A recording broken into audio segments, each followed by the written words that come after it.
Welcome, everyone. Good morning. I am Jocelyn Brumbaugh, and I'm with Build Partners. Welcome to Brand Building in 15 Minutes. This is the third in the series that we have been doing. We're very excited today to talk to you about how to upgrade your webinar skills. So as I mentioned, this is the third one that we've done. If you missed either of the other two, you can hang out on buildandpartners.com and get really quick recaps of them, all 15 minutes or less. We're very excited about the reception that we've been getting for this program. We've had a lot of great response to it, so we're so thrilled to that. We are going to take July and August off, so congratulations. We just gave you 30 free minutes between now and Labor Day, but we'll be back in September to give you more tips on how to build your brand in 15 minutes or less. So by now, you know all of us, we are Build Partners. We do marketing strategy for law firms. And the senior team and I, we all grew up in large law firms. We do outsourced marketing department work, typically for firms with 20 to 100 attorneys. We also do a lot of project work for AM law firms, typically in the space that works between marketing and operations. You can see my colleague Devon Pine. She's going to be giving you the good stuff later today, including a tip that just might blow your mind. So let's talk about why we're here.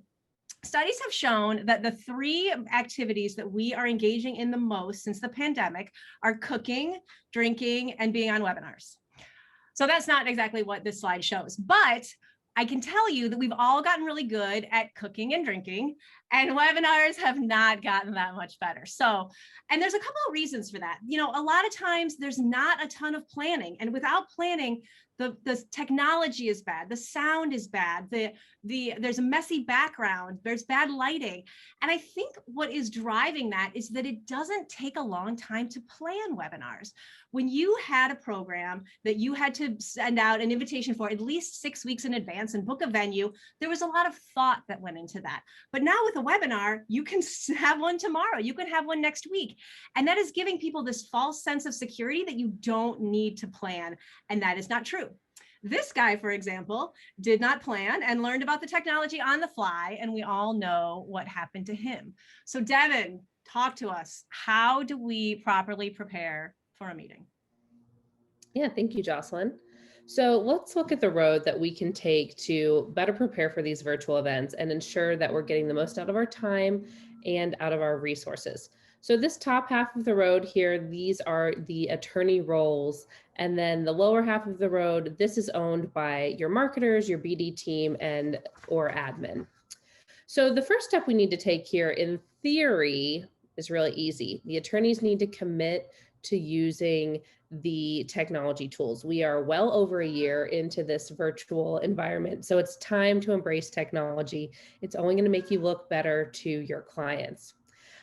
So in this regard, the marketing or admin team's roles is to identify the tools that are going to be best suited for your target audience and provide education channels for your presenters. So for example, if you really want a dynamic or intimate conversation with your attendees, then maybe try breakout sessions. The next marketing role here is to look over your RSVP list and identify clients and targets. And then that will lead to internally promoting the event. You want to internally promote the event on both a large scale, so you are encouraging attendance, as well as on an individual scale to the attorneys who have clients attending, which then turns it over to the attorneys who need to actually reach out to those clients, thank them for RSVPing, and really, asking them what they're expecting to get out of the presentation, which will not only inform what you might present on, but also give the firm a glimpse into your client's business needs. As the attorneys are looking over their clients and targets and reaching out, maybe identify if you have any friends or close contacts on that list, identify and see if they could be potential plants in the audience for the Q&A session. This will help get those questions rolling, avoid any awkward silences, and hopefully prompt other people to ask questions as well. On the marketing side, being prepared to ask some questions, maybe, preparing the Q&A and preparing to be the plant yourself, which anybody can do thanks to the chat function. So then then we really turn over to actually how the webinar is physically set up. The attorneys, adjusting your physical setup, making sure that your camera is straight on and adjusting Zoom settings as needed. And then the marketing or admin team meeting with your speakers beforehand to coach them through, any lighting issues or clearing out their background. That's going to be really helpful to do beforehand, which Jocelyn will talk about a little bit more on the next slide. Thanks, Devon. So Devon touched on a couple of these, but let's go into them in a little bit more detail. So we're live. Here's some tips for looking good on the camera. You want to be sure to look at the camera. So right now I'm looking at the green light. Right now I'm looking at all of you. Right now I'm looking at the green light. That makes a big difference in the engagement. And an important way to get that green light to be at your eye level is to adjust your monitor. If you don't have a webcam, if you're looking into your laptop like I am, you need a lot of boxes, right? I have a lot of boxes because down here, this looks terrible. But back up here, this is at the right height for where I want to be. Another thing that you need to think a lot about is lighting. So a lot of folks will be in front of a window, right? That's how our desks were set up back in the office. And that a lot of times makes you really dark. It'll look like you just got punched in the eye. That'll really darken your face if you're completely backlit. So it's okay to keep your setup like that if you're thoughtful about your lighting. So me, I've got a light over here, I have a window over here, and most importantly, I have a ring light. So I'm going to turn that off so you can see that is this. It's $15 on Amazon. It clips onto my laptop or onto some other place. But you need to be thoughtful about where you place this, right? Because it can be really freaky if you don't do it right. So a couple other things to think about lighting. Remember the last time you had your headshot taken, the photographer had like a fill light screen to eliminate any shadows. So you can use the poor man's version of a fill light screen, which is an 8.5 by 11 piece of paper. So see what a difference it makes. Like if I have this on one side of me, it really helps fill in some of the shadows. Another tip to think about is your desk. So your desk, especially if your kitchen table, it's probably dark wood. My desk has like kind of orangey tones. So to put a fill light under here also makes a big difference in how the lighting will appear. And what I'll do also, this is my poor man's photography setup. I'll use a binder clip and I'll just flip it like this. And then I can set it on my desk so it will stay up here and keep me well lit during the whole presentation. Another thing to think about, Devon's going to talk a little bit about the use of monitors, double monitors, and how that can mess up your presentation. But monitors I've got two of them. I don't have them on right now, but they often give you a little bit more light in the front. So one other thing that you might want to think about is adjusting your screen setting. So here I'm going to go down the way. This is me making my screen darker and making my screen lighter. So that is another thing that you can do to adjust on the technology to make sure that your lighting is looking good. All right, Devon, so we look good. What do we do now? So now, again, Jocelyn said, you're looking good, but now let's look at what is actually happening on the screen. You want to make sure that your prep sessions are including conversations about handoffs and who is controlling the slides, even if that is establishing a code word for next slide, please. Especially if you're co-presenting, you want this to be a conversation between you and your co-presenter, which is going to be a lot more engaging for the audience as opposed to talking at them a la Ben Stein. Bueller. Thank you.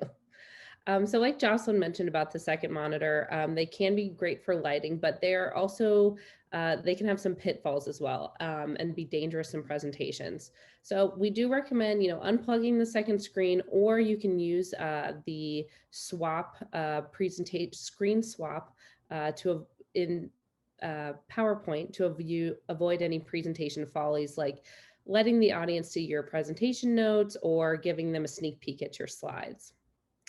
Bing or ding, it is dreaded. The noise that comes from Teams, Skype, Outlook, like Jocelyn is giving us a taste of now, that can be annoying during presentations, but having a confidential email pop up from a client can be a nightmare situation. So just be cognizant of closing those apps before presenting. All of these things can be avoided simply by logging on and sharing your screen early. This doesn't need to be hours before, just give it a good 15-20 minutes. That'll make sure that you are sharing the correct presentation app instead of your entire desktop, as well as you'll be able to find your audience panel And, if you are logging on early, like you should, you do run the risk of maybe running into some early birds, but you can utilize the waiting room to get everyone started at the same time, which should be on time. But that, getting everyone in the presentation at the same time allows for a little less awkwardness, if there's one person just hanging out on video. And you can also customize your waiting room with the logo and title of the presentation to ensure that everyone knows that they are in the right spot. We just recommend making sure that someone is monitoring your waiting room to let in any stragglers. And then one quick note about the waiting room and the settings, making sure that your presentation is set so people's videos are on, but they are muted. I've been in a meeting where the opposite was the case, and I cannot tell you how awkward it was. So kind of, touching on those settings again, making sure that you are logging into your presentation early. This is also a run the risk during virtual presentations. Making sure that you're logging in early and getting your security, your recording option set. And again, the waiting room settings we talked about earlier, and some of the tools we'll talk about next. You cannot do a lot of these things on the fly. So you're ready to do your webinar, and we know that normally, engagement might not always be super high. Some people might be using this as a Twitter break even, but don't fear, there are tools to bring people's attention back in. So today we're primarily talking about Zoom, but Microsoft Teams, GoToWebinar, BlueJeans, they all have these tools as well. The first way is polling. Polling is a nice way not only to engage the audience, but also, to build a sense of camaraderie amongst your audience if they're all answering the same way. And then we have breakout rooms. Like I mentioned before, this allows for the audience to have a little bit more intimate and dynamic conversations. You just want to make sure that in your breakout rooms, you have topics ready to go. You can use the breakout rooms either automatically, so Zoom splits them up, or manually. And if you're using the manual setting, you can have topics ready to go based on who is in those rooms. So for example, you can, Jocelyn, I read that Buildon just did this really great thing. Why don't you tell us about it in this breakout room? And then the final way is annotation. And you can kind of see, this just makes it a little bit easier to show people what's going on your presentation. Just make sure that you clear the drawings out before moving on to the next slide. So your webinar went off without a hitch. It was a huge success. So what do we do to make sure that it does not go to waste? A lot of firms, I think, can put a lot of effort into this and then not see the return, but there's a few steps that you can do in your follow-up to make sure that you're getting the most out of it. The first is to send an actionable thank you. So you want to include the materials and slides, and even a recorded link to the recording if one's available. Give attendees a chance to sign up for topic appropriate mailing lists, based on maybe it's the speakers' practice groups or similar. And then, plug your next event. Give them a chance to save the date for the next webinar that you are hosting, even if it's a while out. So that thank you can be really important for that one-to-many communication. But remember to also do the one-to-one communication. So, making sure the attorneys know who attended and having them reach out individually, asking their clients, what did you think of the presentation? I promise that they will be nice, but it is just a simple touch point. Okay, did you know, this is the point that Jocelyn mentioned may blow your mind. On Zoom, your chats can be pulled, and yes, even your private chats. Don't worry, Buildon is not pulling anything today, but it's just a reminder to be mindful while you're using the chat function. But this also means that as the host, you can pull chats too. But why, Big Brother, would you want to do this? So thinking about if a client or prospect asks a question in the presentation or brings up a certain topic, this is a good chance for you to follow up individually. Hey, I thank you for asking that question. I saw this article that you might be interested based on, you bringing this up. So I will say, I don't recommend specifically bringing up anything that was brought up in a private chat. That might be a little bit awkward, but I think if it was asked in a public forum, it is fair game. All right, and that is it. Thank you. 15 minutes. We are so good. If you like tons of content crammed into a very small space, sign up for our newsletters. You can shoot us a note at hello@buildandpartners and we'll put you on the list. We will see you all in September. Thanks for joining us today. That's fun. Thanks, Devon. Have a great day, everybody.